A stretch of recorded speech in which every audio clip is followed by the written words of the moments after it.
It was a level of growth for me, coming from a background of where it could be shamed upon. So I wanted to make sure that I took care of myself in a manner in which that I didn't feel that the person would be biased. And this time frame was right after being at will terminated from a job, and I felt alone at that moment.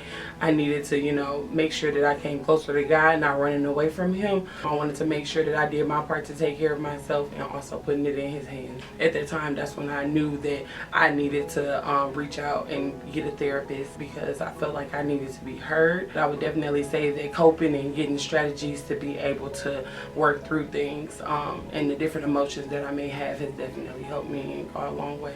So how do you manage your mental health? A lot of prayer. Okay. And definitely making sure that I'm able to identify my emotions at the time.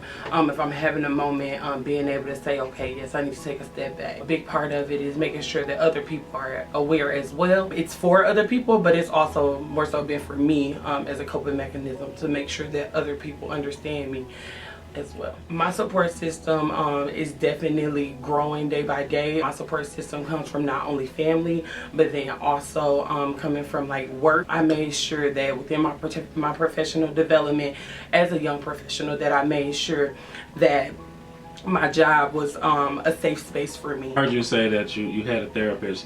What would be your advice to someone who is struggling to acknowledge that they need professional help? It's all about awareness. It starts with us. It's kind of like when they say like you can't push change upon somebody, they have to be able to identify that themselves. So I just want to make sure that I'm transparent to be a testimony to somebody else, and that they see my light shining, but then also being able to find a confidant in someone around you, and understanding, like I said initially, finding a non-biased person to the situation, a professional person, somebody who's put research and have a background in actually being able to solve what it is, or not necessarily solve, but help you to cope with what it is that you're going through. Okay, last question.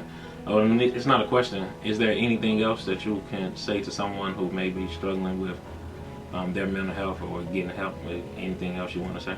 You are not crazy. It's okay to understand and to identify that there's things that you can't do by yourself. The Bible tells us it's not okay to be alone, and so you want to make sure that you have a supportive team, a support. If it starts small, that's okay. Like, we don't need too many friends, because everybody doesn't have the best interest for you. Also, another way of coping is definitely knowing that we have a transparent pastor and that he's always open to having office hours. So I think that's really important, as I've had check-ins with him. That's important that you make sure you connect with your pastor.